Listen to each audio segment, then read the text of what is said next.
when I first came across this movement, I read something by Bhante Sangha, and I just loved the idea of the lotus. But tonight I thought, well, actually, I've never seen a lotus. I've seen water lilies. And I have a feeling that, a bit like I used to always think that rabbits were just small versions of hares, or hares were just small version of rabbits, until I saw a hare and I thought, oh no, there's something very different goes on when you see a hare. And I have a feeling that lotuses might be like that. So I had a little look at the plant itself. So I thought I'd start off, rather than talk about the symbolism, just a bit about the plant, the lotus plants. It's actually a living fossil. It's 145.5 million years old. It survived the last ice age. This is a plant that grows widely across the world, and it's resistant to pollution. It can grow in quite a lot of pollution. Not only that, it actually purifies and helps to purify the water that it grows in. Its seeds can survive thousands of years without water, and it will germinate only when the conditions are right. I mean, that's quite amazing, to have a plant that can just become dormant and latent potential there for a plant, but it just stays until the conditions are right. It grows from the mud. Its roots and the seed grow from deep down in the mud, in still water, often quite murky water it can grow in, but it responds to the light and the warmth of the sun. And its blossoms don't just come to the surface, they grow above the water, they stand clear of the water. So not only does it reach the daylight and the sunlight, it actually reaches up out of the water. And when the lotus does bloom, it's completely unstained by any of the mud that it's grown through or any of the murk of the water. Apparently the petals, the water will roll off them, so it's very pure in that way. And because it's been around a long time and it grows around in a number of different climates, it's important to a number of different cultures. In Hinduism, the ancient Egyptians worshipped the lotus. There's many other cultures that have lotus as its symbol, but it's incredibly important in Buddhism. So if you look at a Buddha or Bodhisattva image, it will always, or nearly always, be on a lotus. It's a lotus throne. It's often shown as a lotus throne. Sometimes they're holding a lotus. The image of holding a lotus. Tara holds a lotus up. Amitabha holds a lotus sometimes. So this sitting on the throne and the symbolism of the lotus, untouched by the stains of conditioned existence, untouched and unstained by greed, hatred, and ignorance. There's a purity that's built in from that kind of separation, I suppose, but not in a sort of negative way. But the lotus is there beneath, supporting the Buddha. The open lotus flower on its own can represent enlightenment, an enlightened spiritual unfoldment. It's quite beautiful that just the simple image of the lotus can actually stand for so much. It's a gentle beauty, but it's very, very strong, a bit like the plant itself, which has survived through ice ages and grows everywhere, you know, from very cold to quite hot climates. It's a gentleness that's very strong. It's made me, my association with the lotus has actually made me think twice now about what is strength. It's because I have very sort of ideas of what is strong and what is weak, and people think of flowers as very sort of fragile and easily killed and broken and destroyed. But actually the lotus isn't like that. I think as a symbol of the unfolding potentiality that's undying within us. It's there. It's there. It might be latent. It might not have enough water to grow in. It might not have enough light to germinate, but it's there within all of us. And I think of it as an energy as well. I tend not to think in terms of the masculine or feminine energies, but simply energy. So you've got your Vajra energy, which Buddy and I was talking about the other week. It's quite sudden, dramatic. It's almost shocking. It cuts through. And that's a fantastic energy, but it's very different than the energy of the Padma energy, the lotus. I think it's the energy of potential. It's the energy of unfolding, something that grows organically within us. It holds, it supports us and opens us to truth. It's a powerful momentum within us. Very, very different to the Vajra. But I've found, and I believe, that we need a balance of both of those kinds of energies within our lives, particularly our spiritual lives, to help us to break through what holds us back, but also nurturing compassion and the love that our hearts need to connect deeply with all life. It's no point breaking through if we're disconnected from those around us,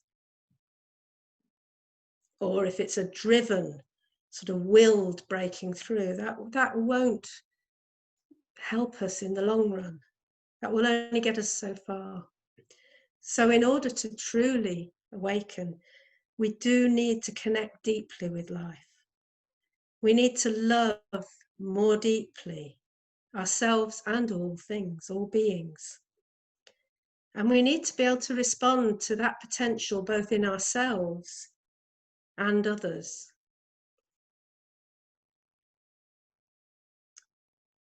So the lotus represents purity, but it also brings purity. This symbol isn't a one-way symbol. It's not something that we move towards. The purity is also brought from the symbol. So you can look at it as a two-way dialogue.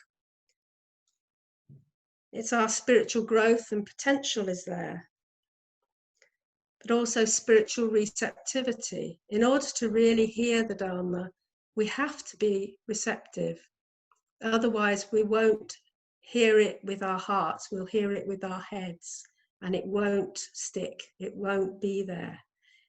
It will only come in so far, and then it won't actually change us. Change comes from an emotional connection, and I believe that the lotus and that spiritual receptivity just gives us that ability to be open to messages that sometimes may entail us really rethinking how we live in the world and who we are in the world. It's a symbol of rebirth as well. The lotus just seems to keep popping up.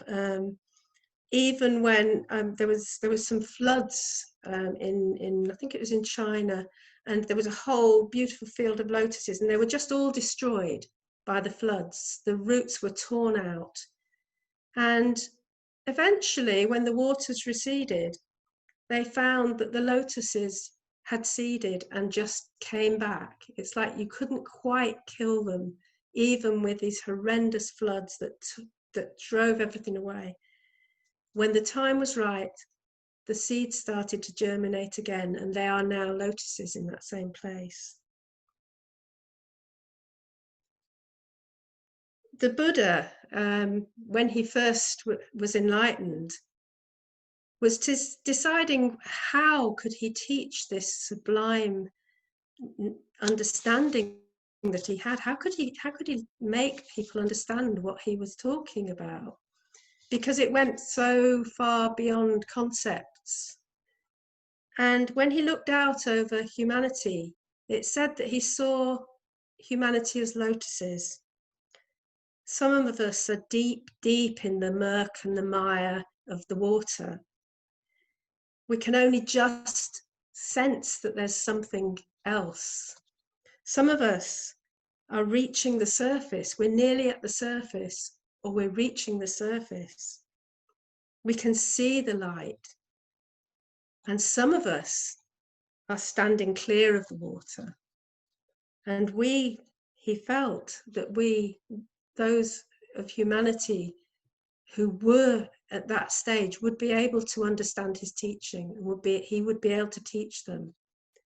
And that those who were still making their way through the water would be helped by his teaching.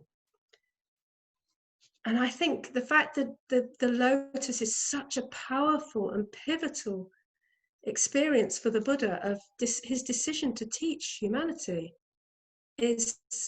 just says a lot about its place in Buddhist history. So all beings have the potential. We all have this potential within us, a seed of compassion. It might be latent within us. We might not even recognize it, but it's just waiting for the right conditions. It will respond to the warmth and light of the Dharma. When people come across the Dharma, it's wonderful to see. And I remember when I first really came across the Dharma, and just that feeling of huge emotional response to, yes, I understand, this is right. There's a lot of bumps after that, but that first response was a very powerful response. So we are deep in samsara, but our heart response to the truth is organic and it's irresistible. Some people do turn away, but they can never forget, I don't believe, that there's something. And I've turned away a few times and I've come back because it's irresistible. The Dharma, once it gets you, it gets you. And I think we reach for the Dharma. The fact that we're all here now on our funny little boxes in Zoom, trying to just connect, even though we can't be with each other physically, we're reaching for the Dharma, just like the lotus reaches for the sun. We grow towards the light of the Dharma, and that light meets us, and it reaches towards us too. So like lotuses, we can all blossom and unfold into that light. The lotus has a gentle beauty, an unfolding potentiality. It's undying in us. Even if we can't feel it sometimes, it's there. It just needs us to put ourselves in the right conditions to grow, and we will grow. And I think if we can believe that, it helps through those times when we feel a bit dry and uninspired, to just know that we can grow and we are growing. And as the lotus seed stirs and germinates in you, in your heart, there's an instinctive reaction to that. So I wanted to show you some pictures that I got them off the internet, but I just really like the idea of just seeing the Buddhas on their lotus thrones, just sitting. And the lotuses growing out of the water.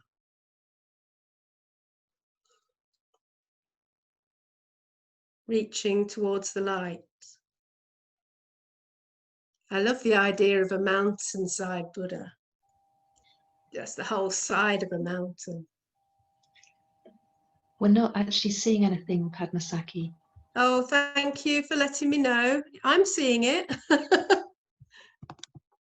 Okay, I'm just trying to stop it.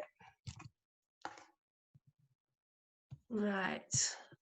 Where's the sharing? So just let me go back. Sorry. Share screen. And that one. Is that better? Can you see Yes. anything there? Yeah, that's Right. great. Okay, I'll go back over it again.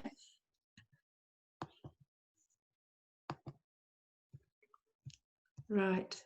Is that okay still? Yes. Thank you. Okay, so it just gives us an idea of the beauty and the strength of the lotus. And this is the mountainside. I just saw that and thought, oh, I'd love to be on a mountain that was like that.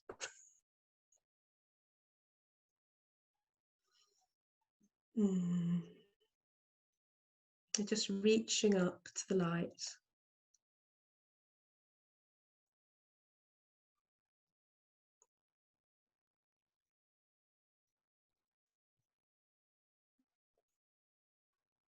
And I haven't mentioned Padmasambhava yet, Bodhinaya, but he was born from the lotus. He came from a beautiful red lotus in the middle of a lake. And he was just born there. I mean, that's a beautiful image.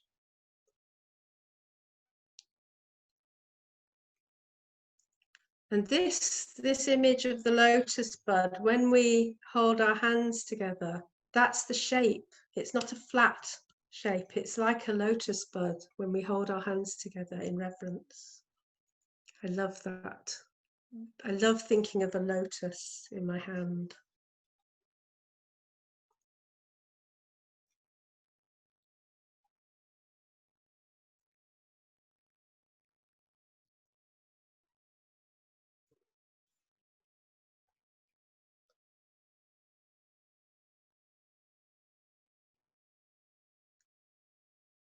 And this is the field of lotuses. I always think of the Buddha when I see pictures like this. Just imagine him looking at humanity. Okay, so just let me stop. I'm going to stop that there. Okay, so before we finish, the best way to connect with a symbol is to actually not connect here, but connect to your heart. So if you'd like to just prepare for just a few minutes, a very quick, just a bit of space to think, to get beyond thinking and actually to just sit quietly. We're going to have a very short visualization.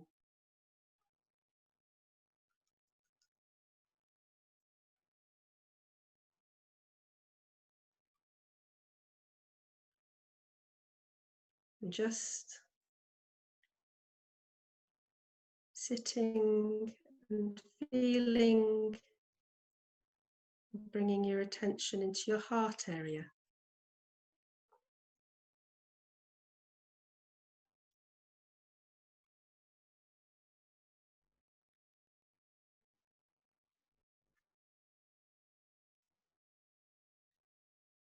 Just feeling what's there.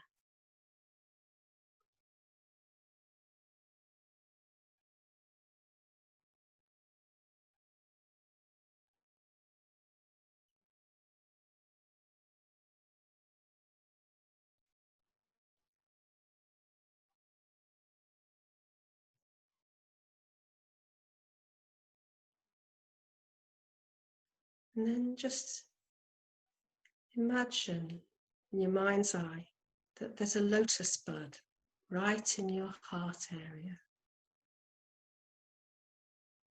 It's warm and beautiful.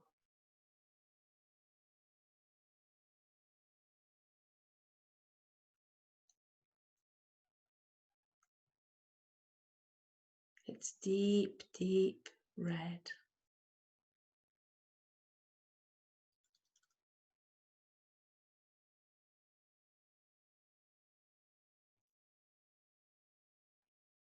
It's the red of compassion.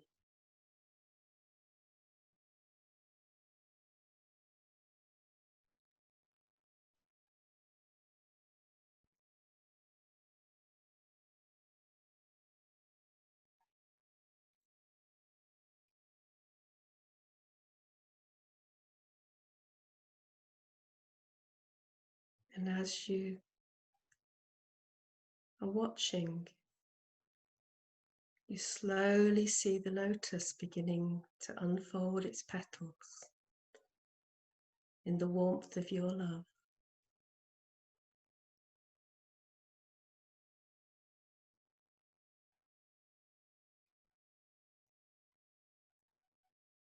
It's just unfolding more and more.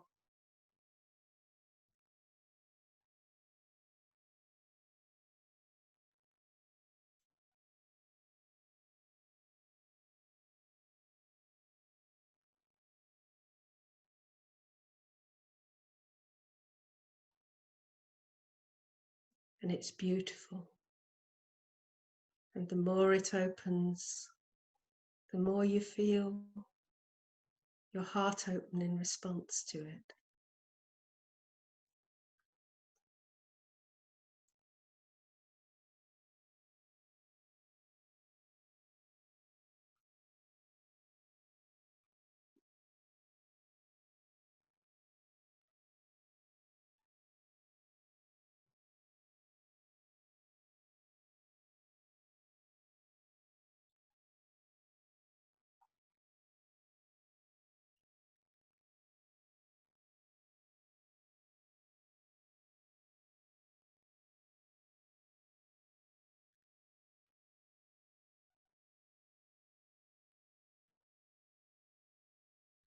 It's gentle. Be gentle.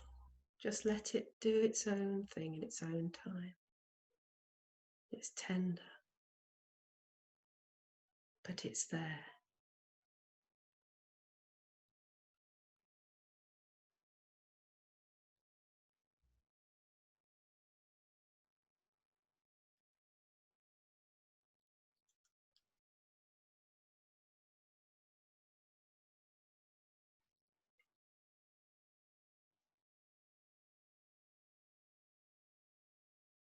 More and more petals just keep unfolding.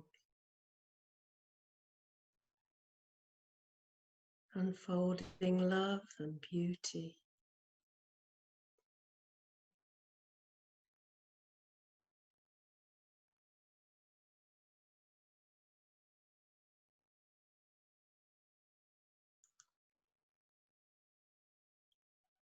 The lotus blooms tonight, here in each of us. The great lotus of compassion.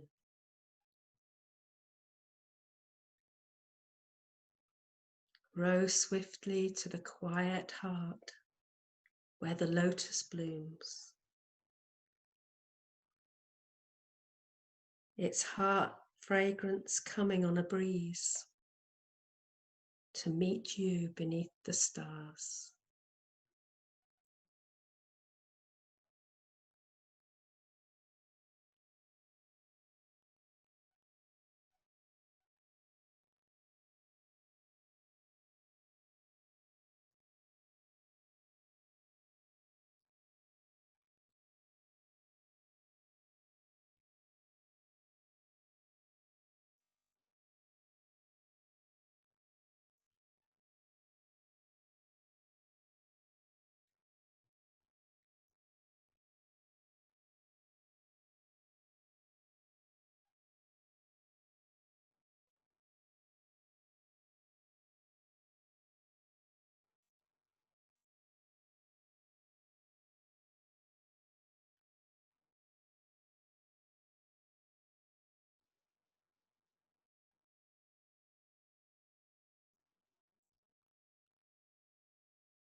Thank you.